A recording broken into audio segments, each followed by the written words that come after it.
하반기 국회 원구성을 위해서 오늘 오후에 원내교섭단체 대표들이 첫 번째로 만났습니다. 자, 민주평화당 원내대표이면서 또 평화와 정의의원 모임의 원내대표를 맡고 계시죠. 장병완 의원 연결해 봅니다. 안녕하세요. 네, 안녕하십니까. 오늘은 원내대표 회동이 40분 만에 끝났다고요? 네, 약 한 4, 50분 걸렸습니다. 그럼 오늘은 각 당이 기본 입장 이런 것도 내놓지 않았습니까? 네, 기본적으로 최대한 조속한 시일 내에 원구성을 또 서로 신뢰를 가지고 추진하자는 그런 원칙적인 의사표명만 있었습니다. 예. 어느 당이 부의장 자리랑 상임위 어디 우리가 맡아야 된다 이런 얘기들은 아직 안 나왔어요? 네, 그렇습니다. 그게 언제부터 나오게 되는 겁니까, 그럼?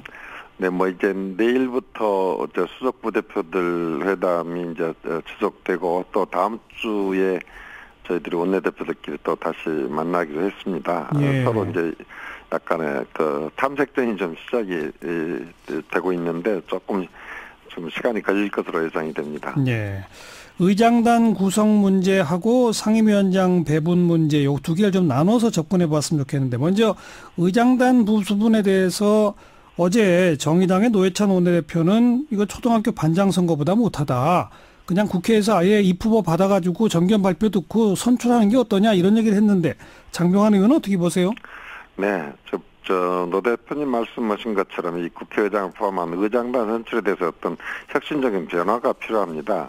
지금까지는 이 교섭단체 간에 좀 밀실에서 협의해서 실제 본회의장에서 투표를 하는 국회의원들은 누가 후보가 되는지 어떤 철학으로 국회 운영을 할지도 모르는 상태에서 이 깜깜이 투표를 했었거든요. 컨닝 페이퍼가 붙어 있다면서요?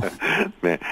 또한 이제 의장 및 부의장을 국회 의석 순서에 따라서 맞는 관행이 있다고 주장하는 것도 좀 잘못된 것입니다. 예. 사실 과거 이제 거대 양당 체제에서는 의장을 여당이 맡고 부의장을 여야가 한 명씩 맡았었죠. 예. 반면에 이제 3당 체제가 됐던 20대 전반기에는 부의장을 1, 2야당이 이제 맡았을 뿐인데 예. 지금 4개의 교섭단체가 이제 한 것은 처음이 있지 않습니까? 그렇죠. 예. 그래서 이제 새로운 논의가 필요하다는 거고 예. 이제 과거 경우에도 15대 후반기에는 제3당이었던 자민련의 박준규 의장이 당선이 됐었고 16대 전반기에도 제2당이었던 민주당의 이제 이만석 의장이 당선이 됐었고요. 네. 16대 후반기에도 역시 자유투표를 통해서 이제 야당인 박관영 의장이 됐었거든요. 자유투표 한 전례들이 있군요. 네, 있습니다. 그래서 예. 이제 특히 지금은 네 교섭단체가 존재하는 이 다당제 현실을 감안할 때 네. 국회 원구성을 조속히 마무리하기 위해서는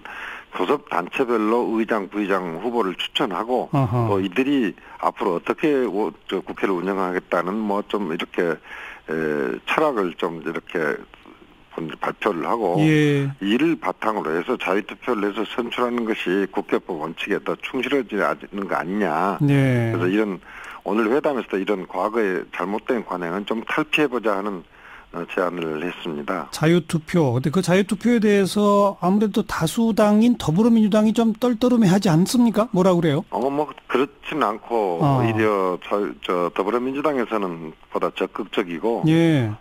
좀 보수 성격의 두 야당 쪽에서 조금 더 부정적입니다. 왜 그럴까요? 자유한국당과 바른미래당은 왜 부정적일까요? 아무래도 소위 말하는 범진보연대라고 하는 의석이 좀 과반을 넘지 않습니까? 예. 그러니까 자유투표를 하게 되면 아무래도 보수 두 야당이 좀 불리하지 않을까 하는 판단을 하는 것 같습니다. 그러니까 기존 방식대로 가면 부의장 자리를 자유한국당 하나, 바른미래당 하나 차지할 가능성이 높은데 자유투표로 가게 되면 부의장 자리도 못 얻을까봐 좀 두려워하는군요. 그런 판단 아닐까 싶습니다. 네. 그다음 상임위 문제에서는 먼저 상임위를 좀 쪼개가지고 더 늘리자는 얘기가 있던데 민주평화당 입장은 어떻습니까?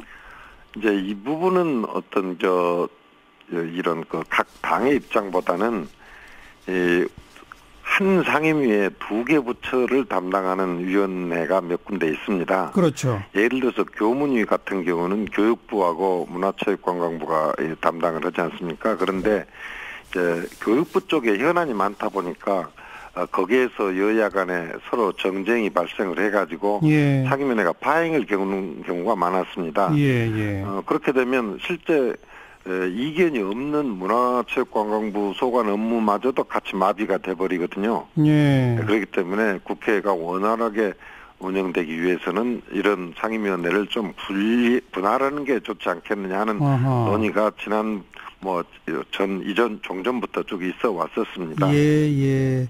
일종의 국회도 좀 방화병이 필요하다는 것이죠. 네. 어떤 한 상임위원회 문제가 되면 그 상임위원회에서 이견을 조정해서 해결하지 않고 국회 전체가 마비되어 버리는 그런 관행이 좀 바람직하지 않기 때문에 말씀하신 대로 그런 이유는 좀 타당해 보이기도 합니다만은 마침 또 상임위원장 배분 문제 논의할 때 이런 얘기가 나오면은 꼭 자리 나눠 먹기식으로 보인단 말이에요. 네, 그때 정권이 바뀔 때마다 첫 원구성할 때부터 그런 논의는 몇 차례 있었는데 아까 말한 그러한 의석수를 자리를 늘리는 문제로 비춰지는 것 때문에 많이 좀 이루어지지 못했습니다만 그렇군요. 그런 측면에서 타당성이 있다고 생각합니다. 상임위원장 가운데서는 법사위원장이 가장 그 핵심 쟁점인데 민주평화당 입장은 법사위원장을 어느 당이 맡는 게 좋다고 보세요? 저는 특히 그 국회의장을 맡지 않는 당이 법사위원장을 맡는 것이 좀 적절하다고 생각합니다. 왜냐하면 국회 의사결정인 최종적으로 본회의에서 결정되는데 그 이전에 필수적으로 법사위를 거쳐야 하기 때문에 어느 정도 상호 견제를 이루고 하기 위해서는 좀 서로 다른 당에서 맡는 것이 필요하다고 생각하고요. 그래서 자유한국당은 지금 법사위원장은 꼭 자유한국당이 맡아야 된다고 주장하는 거 아닙니까? 물론 그러나 한국당 말처럼 무조건 제1야당이 맡아야 한다는 원칙은 없죠. 왜냐하면 거대 양당들이 첨예하게 대립하는 경우가 오히려 많았습니다. 그렇기 때문에 오히려 이 양당 간의 의견 대립을 조율할 수 있는 오히려 3, 4 교섭단체가 맡는 것이 보다 더 효율적일 수도 있는 것이죠. 법사위원장을 3, 4 교섭단체에서 만들자. 이것도 상당히 새로운 아이디어 같은데요. 알겠고요. 아까 장병환 의원도 잠깐 언급하셨습니다만은 이른바 범진보 개혁 입법 연대 얘기가 지금 어느 정도 가고 있습니까? 네, 저희 당에서도 박지원 전 대표나 천정배 의원이 제안한 바가 있고, 또 민주당의 홍영표 원내대표도 이 평화와 개혁을 위한 협치의 제도화를 하자 이런 표현을 써서 이렇게 그걸 비슷한 제안을 했습니다. 본격적인 그 논의를 해본 적은 없고요.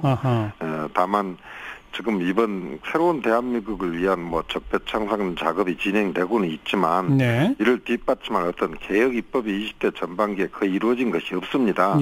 그런데 이번 지방선거에서 나타난 민심은 보다 좀 개혁적 정치를 하라는 그 요구였다고 생각되고요. 이를 속도감 있게 추진하기 위해서는 진보 개혁 세력이 좀 힘을 합치할 필요성이 있지 않느냐 하는 의견들이 여러 군데서 분출이 되고 있습니다. 물론 이러한 개혁 입법 연대는 연정이나 통합이라고 하는 것과는 조금 아직은 온도 차이가 있는 것이죠. 본격적으로 그럼 개혁 입법 연대를 제도화하는 논의가 시작될까요? 어떻게 보십니까? 그 부분에 대해서는 현재 각 당들이 지금 전당대회를 좀 앞에 두고 있습니다. 그렇죠. 그래서 전당대회에 따라서 어떤 형태로 이 정치 지형이 변화되느냐에 따라서 이 부분도 영향을 받을 거라고 생각합니다. 아무래도 전당대회로 당 정비가 좀 끝난 후에 본격화될 것 같다 이 말씀인데. 그렇습니다. 박지원 의원은 민주당 중진과 이미 얘기했다 이렇게 얘기하던데요. 네, 물론 청와대 쪽하고도 이야기를 했고 민주당하고도 이야기했다고 저도 들었습니다. 어떤 부분들은 아까 말씀드렸던 대로 개인적인 의견이라 그런 적이고 당 차원에서 당론으로 이렇게 하는 어떤 그런 단계는 아직은 아니다. 아니지 않나 생각됩니다. 알겠습니다. 여기까지 고맙습니다. 네, 고맙습니다. 민주평화당 원내대표 장병환 의원이었어요.